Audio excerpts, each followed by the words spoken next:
look who is here. Maryland's governor, newest governor, Westmore in the house.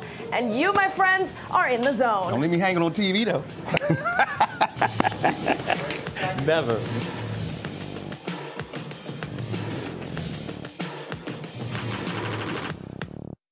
This journey has never been about making history.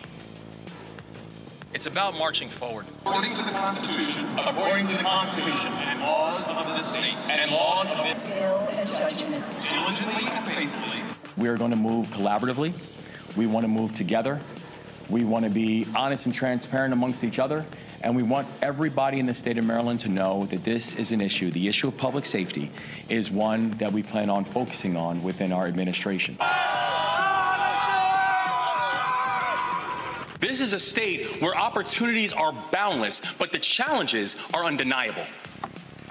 It's also a state where there is no obstacle that we cannot address, no challenge that we cannot tackle if we are intentional. I don't know what your politics are, but regardless, you're a pretty good orator, if I do say so myself. So welcome in, a very exciting day here in the Fox 5 newsroom. Maryland Governor Westmore in the house. Yes. Making history here. A big applause, of course, from our studios in Montgomery County. Officially in the office for we made the count here, about 23 days, not quite a month. He's got a ways to go, but here he is with us in the flesh, talking to us. You've been in Montgomery County throughout the day. That's right. 23 days, not a lot of time, but you have set an agenda.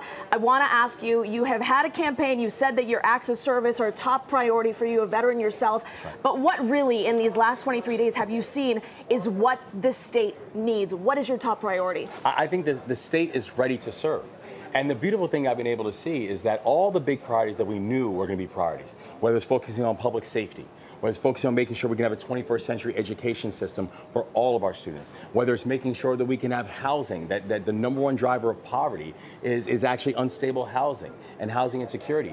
But the thing that we know is there's not a single challenge that we talked about on the campaign trail that Marylanders are not ready to step up and serve to be able to address. And it's part of the reason why, if you look at the legislative package we pulled together, one of the things we push for is something called the SERVE Act. And the SERVE Act really is a complement to make sure that we have a service year option for high school graduates. They can have a chance to have a year of service to the state of Maryland, however they want to do it, but knowing that it is service that will save us and people are ready to get to work. Well, here we've got all kinds of Air Force bases, Navy, Walter Reed, you name it. We're definitely a state of service and of history for sure. Governor, let's talk about public safety. You named that. Your agenda seems very complex for 4 years in office and maybe 8 if you so wish. Let's talk about that. Baltimore, you consider home being Baltimore. That's where you've lived before the State House in Annapolis. Obviously, the crime is just overridden in cities like that. But then you look at places like Montgomery County, where violent crime is at an alarming rate, especially when it's tied to juvenile crime. That's right. What can be done? Because I know there's a bill that talks about not charging juveniles with murder if they are so-called complicit in these murders. They may not be involved directly in the murders, but may be complicit. And you have said you don't want to charge them with felonies. I think a lot of people would like to hear why when you're talking about such violent crimes and someone's death. Yeah, well, I think the thing that we see is that the rise in violent crime, you're right, it's not a Baltimore issue. It's actually not even just an urban or rural issue. These are challenges that we are seeing all across the state of Maryland. And what we really need to have is we need to have a greater sense of partnership between state government and also the local government. And that's part of the reason why, if you look at our budget, we've allocated an increase of $122 million in support for local police departments. For Baltimore City, it's $17 million alone just for Baltimore City. But we also know that we can talk about sentencing and have sentencing reforms, which we are very engaged in the conversation on sentencing reforms. But the truth is, once the sentencing happens, it's already too late. The crime has already happened. The thing we also have to do and focus on where you get the real levels of deterrence is, do we have people who are actually capturing repeat violent offenders? And then do we have the prosecutors that are actually prosecuting? Well, that's a great point, because it seems like a lot of police departments will point to the courts, will point to the judges and the prosecutors and say, you are not helping us out. But that goes back to that bill talking about felonies and charging people who are responsible. We don't have a lot of time left. I know we'll delve more into that hopefully when you come back in studio. But let's talk about education. We saw a shift, a political shift, where literally the state was changed from blue to red because of parents, because of education in Loudoun County in Virginia. We are seeing that that parents want control, they want a say. How are you looking to let them into the conversation when we are seeing that our children are not excelling as they should be, especially in this pseudo post-pandemic world? And parents need to have a say. You know, I have an 11-year-old daughter and a 9-year-old son, and I'm very involved in their education, and I also know their educators are very involved in their education. This is a partnership that we're building. So the thing that we know is, from a state level and state perspective, you know, we have record funding and record supports that we have for education. You know, we put together a record funding of $8.8 billion that we're putting towards K-12 education, $500 million going towards the Blueprint for Maryland, the Blueprint for Maryland's Future, which is a groundbreaking education piece of legislation. But the thing that we also know is this: we need to make sure there's accountability for that capital. It's not just about putting more money into a system if the system is not working. And the other thing that we know is that it means we have to move in partnership with our local jurisdictions, because so much of the authority of what happens to our students, it's actually local. And so as a state partner, we can provide resources, we can provide supports, but it means we have to move in partnership so that the local jurisdictions who really hold the jurisdictional authority understand what best practices look like, and that there is going to be accountability when it comes to making sure that all of our children can receive a world-class education. Well, you said it yourself. All politics are local, and I think we could all agree. We've got two big real estate pieces, which we know is all about location as well, that could land very well in Maryland or stay in Maryland. I got to go first with the FBI headquarters. A huge push from Virginia saying they want it. What is Maryland going to do to attract the FBI headquarters to come to the Free State? There's no greater priority that we have for our administration than making sure that we can get the FBI to come here. And there's a reason why. You know, we stand in alliance with the Biden administration, who says, listen, we want to focus on equity, and they put together guidelines as to what they think are the most important things: access to transportation, cost, proximity to the other FBI facilities, and equity. How are we thinking about fairness? If you look at the basis for what they've laid out as the guidelines, this building should come to Maryland. And this is going to mean 7,000 jobs. This is a multi-billion-dollar enterprise.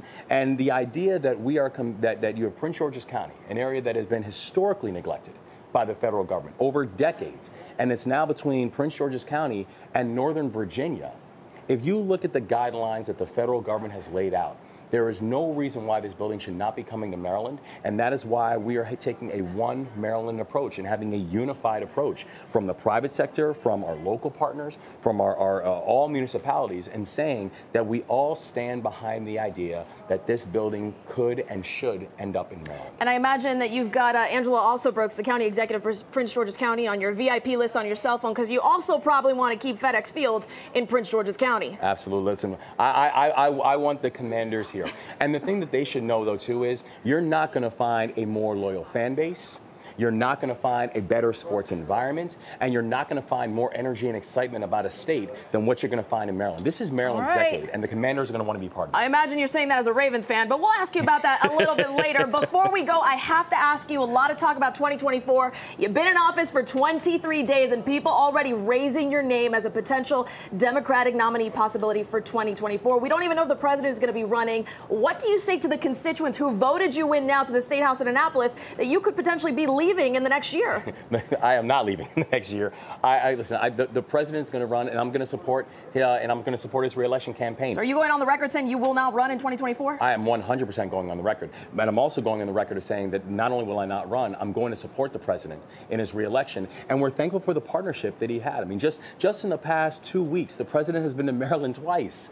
You know, once announcing a significant partnership that we have with the Frederick Douglass Tunnel, which is going to be worth 30,000 jobs to the state of Maryland, and then coming down and talking about what's happening with IBEW. So we're excited for the partnership that we have with the federal government. And in order for this to be Maryland's decade, which it is, it means we're going to have strong partnerships with Washington in order to make that happen. All right, on the record there from the governor himself. Joe Clair is at the DMV Zone board with, of course, a reaction from some of our viewers who've been watching you. Of course, Joe is born and bred here in Maryland, so he's got the biggest say in this conversation. Joe, what are people saying? Yes, I do. Well, first of all, welcome.